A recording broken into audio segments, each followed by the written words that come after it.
Welcome.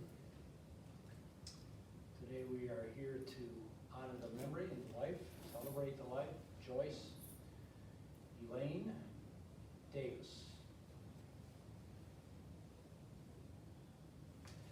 Before we get started, the family has asked me to explain somewhat apologetically that although they would like to be able to host a luncheon or a dinner or something of that nature, a get-together, due to the coronavirus and restrictions thereof, that will not be possible at this time, but perhaps on down the line some day or at some future date, some kind of gathering like that might be possible. Joyce Elaine Davis, 84, of Benton Harbor, Michigan, passed away on Tuesday, June 23rd, 2020 at Lakeland Spectrum Health Center in St. Joseph. Arrangements have been entrusted to these good folks here, Starks and Minchinger. Joyce was born in Gillene, Michigan on April 28, 1936 to the late Orville and Elizabeth Kelly Roundy. She was a 1954 graduate of Gillene High School, as well as Miss Gillene of 1954. So we're celebrating the life and accomplishments of royalty here today.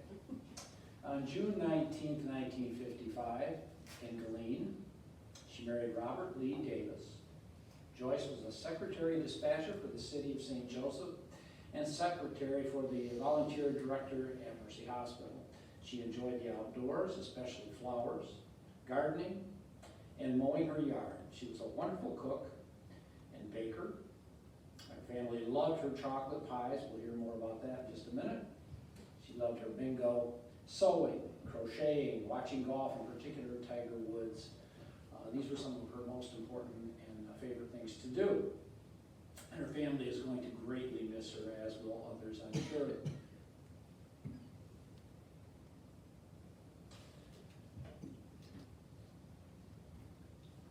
Join me in prayer, would you please? Father God, we thank you, Lord, for this day of life. And we thank you for the life of this dear woman. Lord, I pray this morning that you will comfort and help the bereft. Lord, that you will, in your capacity as comforter, fulfill that office even now, even this morning, and going forward. We pray these things in the name of Jesus. Amen. I would like to, first of all, read some things that Diane has sent me recently. Diane and I go way back. We were 6 years old when we met. And she has been just a positive part of my life for periods of time when we had no contact. You know how it is. You meet somebody that you haven't seen in a long time, and there's that special class of friends that you just pick up where you left off. And that's how it's been with Diane and me over these many years. Matter of fact, when my father passed in 2015, she was one of the first people to call me. And, you know, my family had moved from this area to the east side of the state, as she had too at some point. And yes, she heard of my dad's passing, Roger Campbell's passing, and contacted me. That's the kind of person she is. And then when my mother passed 3 years ago almost, the same thing. And just Sunday I was at a funeral home, not unlike this. And as I was there with the family of a dear friend who passed, I could just picture her walking through the door. And you know, that's the kind of person and family that we're here to comfort and honor this morning. Thank you,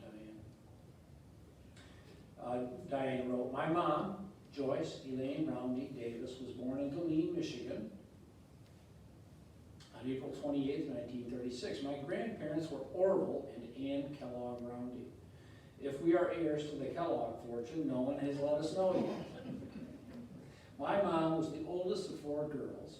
Judy, Janet, and Joan followed. Our Aunt Judy is deceased. Is that correct? Okay. Mom grew up in Galeen on a farm. She loved it. She recently told me that she was Grandpa's son. She was the one who helped him on the farm. She always loved driving a tractor. Her idea of the perfect job was to drive a big rig tractor. She absolutely adored her Grandma Roundy, who lived with them when Mom was young. She attended the Olive Branch Evangelical Church all of her childhood. She was Miss Galeen, 1954, and graduated from Galeen High School that year. On June 19, 1955, she married my dad, Bob Davis, and moved to Benton Harbor. I came first. My brother Brian was born in 1960 and Rhonda in 1963. Mom was a great mom to us. She did not work outside the home until the 1970s. She did everything at home. In addition, she was a room mother, a Girl Scout leader, went to PTA meetings, helped with the annual fall festival. Oh, I remember those. She was and has remained a wonderful cook. We would kill for her leftovers. Our favorite was her chocolate pie. Brian, Rhonda, and I loved it. Brian dropped one on the floor one time. There were tears shed. My mom was very hardworking. I don't think there was anything she couldn't do. She made our clothes, canned our food, helped Dad run his business. She had so many practical skills. She did anything that needed done around the house. She could clean a fish, pack up a trailer.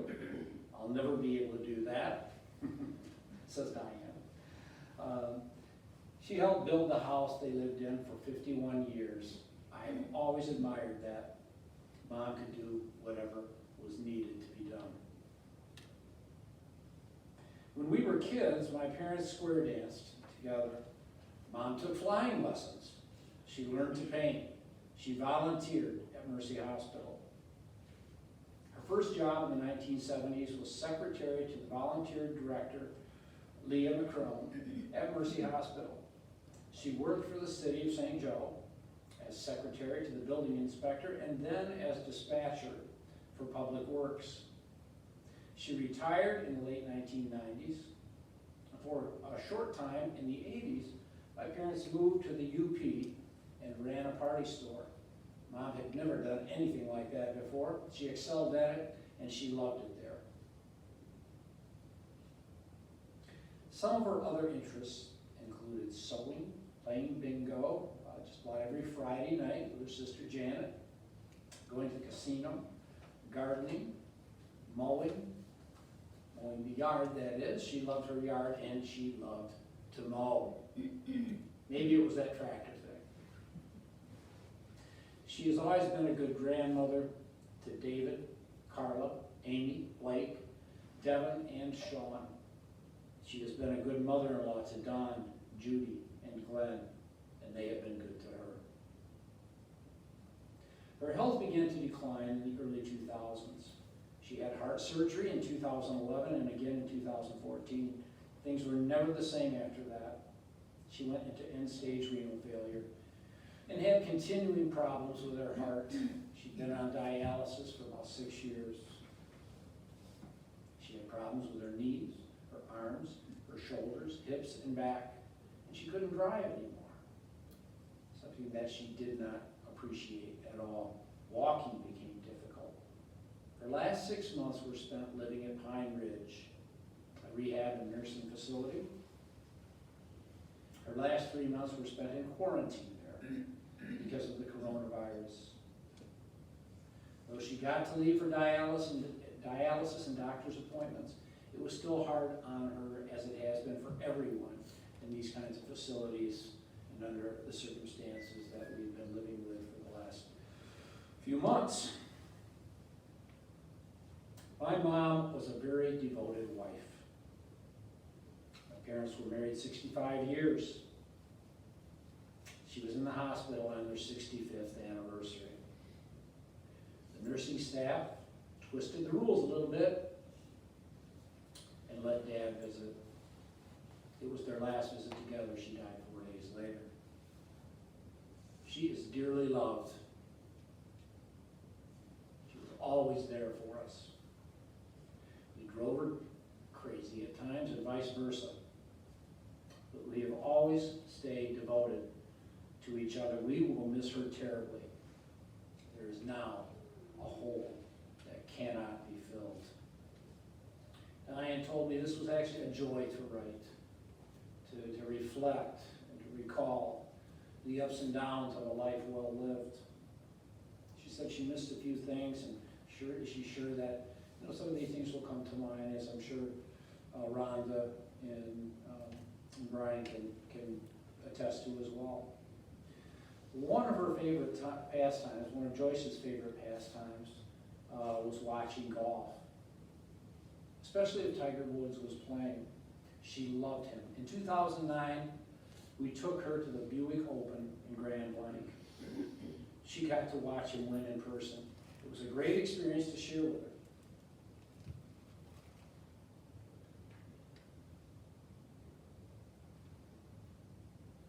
One of the things the family reiterated to me and wanted me to reiterate was what a thoughtful, caring, and just a special woman that she really was. Good mom.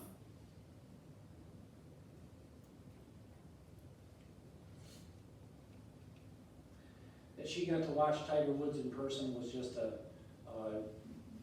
joy for her, a thrill for her.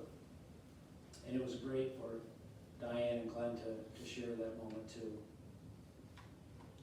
Her favorite television show sounds like My Wife and I, Family Feud, Jeopardy, Wheel of Fortune, The Young and the Restless, and I'll pass on that one.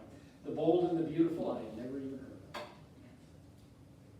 She also liked the cooking shows.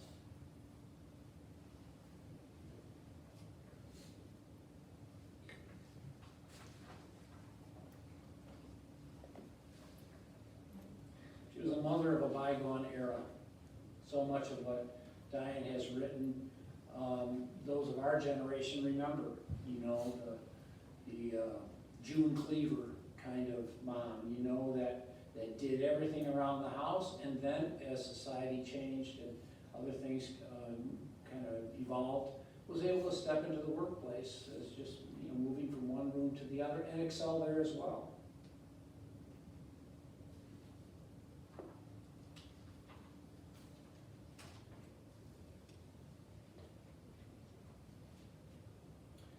I was speaking with Glenn just a few minutes before we got started here this morning, and talking about the nature of grief and how difficult it is, and yet it's something that we all go through. It is a unavoidable part of life. Whether you lose a loved one, or you lose a job, or you lose perspective, our lives as human beings are covered by loss. But it's these kinds of losses that the word bereft actually addresses. It means torn apart, right? As though something has been torn from us.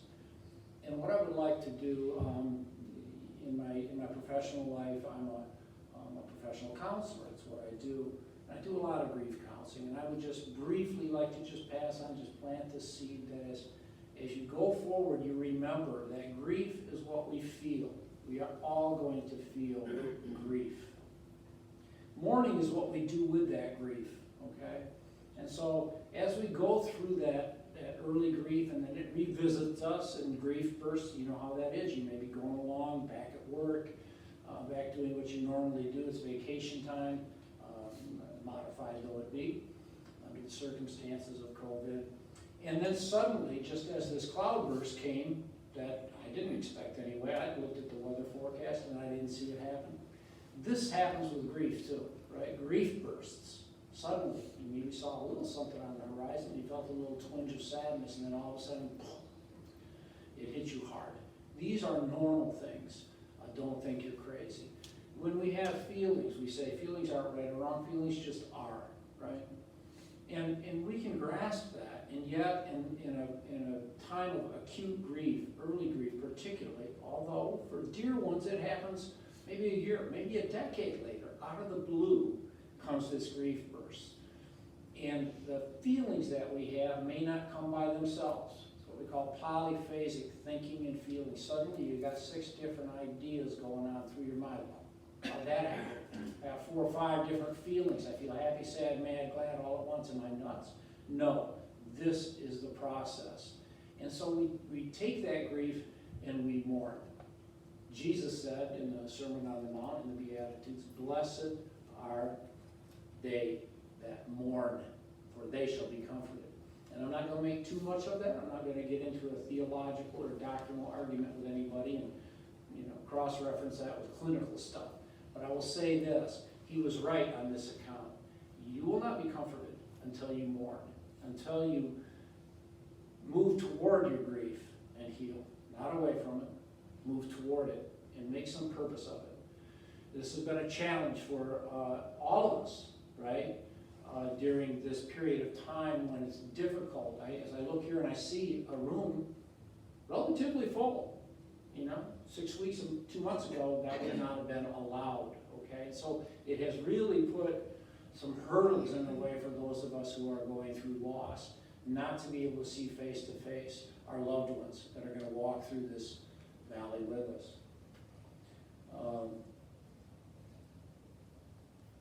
I think it's really beautiful, and to me it's touching that the family has chosen for everything there is a season. From Ecclesiastes chapter 3. For the memoriam card. And I'm just going to read that. For those of us, again, of a certain age, this doesn't remind us of the 3rd chapter of Ecclesiastes. It reminds us of a song written by Pete Seeger and recorded originally in 1959, I think by the Lamplighters. I think the Weavers did it, of which he was part. But Pete Seeger took that 3rd chapter of Ecclesiastes, and at the end of this, I'm just going to add that last little part that he put in there too, because it is always apropos, and it's kind of implied anyway in the biblical text. To everything there's, I should say, 1965, it was the #1 hit by the Byrds, and probably most of us remember it from that, right? To everything, there's a season, turn, turn, turn. He added that. To everything there is a season, a time for every purpose under heaven. A time to be born and a time to die. A time to plant and a time to pluck what is planted. A time to kill and a time to heal. A time to break down and a time to build up. A time to weep and a time to laugh. A time to mourn and a time to dance. A time to cast away stones, a time to gather stones together. A time to embrace, a time to refrain from embracing. A time to gain, and a time to lose. A time to keep, and a time to throw away. A time to tear, and a time to sow. A time to keep silence, and a time to speak. A time to love, a time to hate. A time of war, a time of peace, and I swear it's not too late.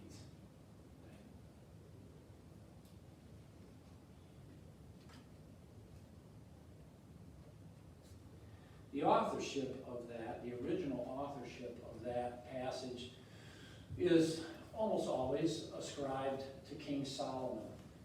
And it was written about 3,000 years ago, thereabouts, millennia ago.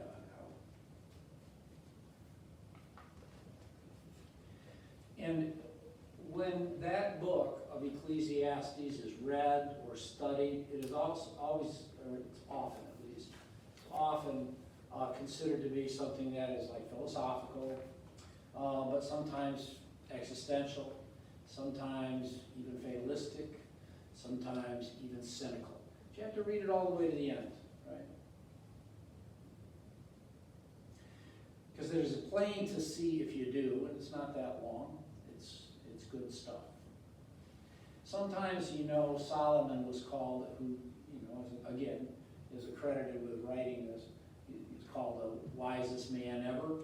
And I'm not sure about that. Frankly, if you look at his life story, you're going to see the man had like 300 wives and 500 concubines. I don't know how wise that is. But read his life story all the way through, and you'll see that as he got to be my age and a little older, he started to see, wow, I've made some mistakes. It doesn't mean I'm damaged goods, but I have learned a lot. And it's from that perspective, right? It's from that vantage point that he's written Ecclesiastes 3. And we can see when we do read that he embraced an overall robust cheerfulness, even amid life's hardships and death's certainty. And he preached it, right? He preached it. For that is the author's self-given handle in chapter 1, verse 1, where he writes, the words of the preacher, the son of David, king in Jerusalem. And he goes on to say, this is the beginning of this.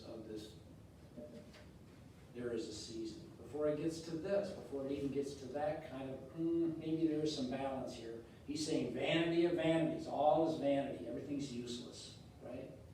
It's just like the wind blows over the flower of the field, it perisheth, right? And the wind, or the place thereof shall know it no more.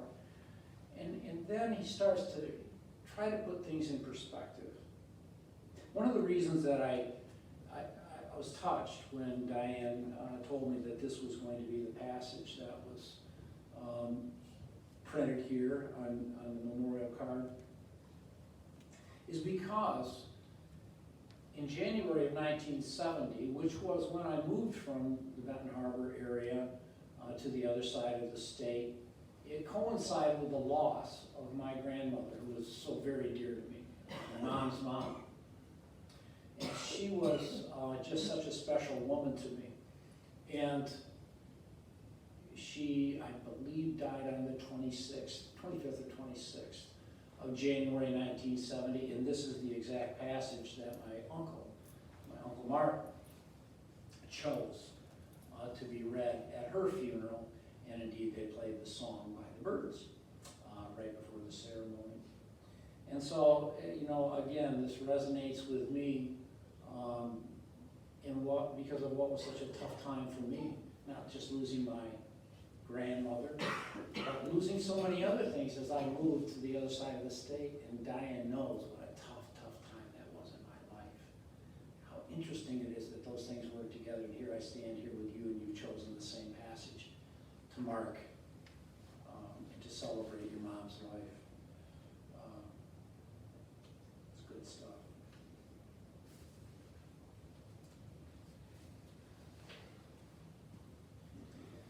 So as we look at that, to everything there is a season, right? Time to live, a time to die. Time to plant, a time to harvest.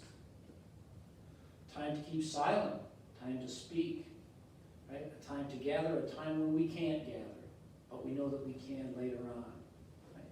All of these things. And I'm reminded that something else in Ecclesiastes chapter 3, not certain of the verse. This is at the beginning. I think this passage is Ecclesiastes 3, 1 through 8. So somewhere just after that, 10, verses 10, 11, 12 or something. It says that God has made everything beautiful in its time. And he has placed eternity in their hearts. That's us, in humans' hearts, in humanity's hearts. And I would just like us to think about that as we go forth today. We're going to go to the cemetery in just a few minutes. And then we're going to go home. And, we're going to think about this, and then life starts to take on the ordinariness that it does. Circle back around on this. Allow yourself to think about this and put things in balance, to think about everything is beautiful in its time. There's another passage in the Psalms, which were written by Solomon's father, David, right? That says, and this was so hard for me to grasp, for so many years, precious in the sight of the Lord is the death of his saints. How can that be precious in anybody's sight? But you see, now he has Joyce there with him, right? No more sickness, no more sadness, no more party, no more tears, no more fears. He has also put eternity in our hearts. Everything is beautiful in its time. It looks anything but beautiful from where we sit. And yet we can rest assured of that. And the balance involved in that. The balance involved in understanding and in endeavoring, at least, to see the big picture perspective in this reminds me of a prayer that many of us know, many of us can quote, but usually only the first 4 lines. And it's the Serenity Prayer by Reinhold Niebuhr, an amazing man, amazing words. And that's how I would like to close our service here this morning, with the Serenity Prayer. So if you would bow your heads, if you know the whole thing, join me in the whole thing. If you know the first 4 lines, please join me. It's something that, I'll just say, those first 4 lines are dear to me, but sometimes I can't even muster those 4 lines, right? Sometimes it's just the short version. Lord, help, right? Help me, because we find ourselves unable in whatever situation we may be in to help ourselves. So let's have a moment of silence, and then we will pray the Serenity Prayer. Let's have that moment of silence, please.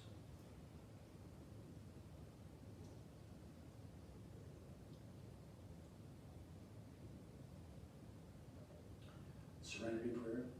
God, grant me the serenity to accept the things I cannot change, courage to change the things I can, and the wisdom to know the difference. Living one day at a time, enjoying one moment at a time, accepting hardships as the pathway to peace, taking, as Jesus did, this sinful world as it is, not as I would have it, trusting that he will make all things right if I surrender to his will, that I may be reasonably happy in this life and supremely happy with him forever.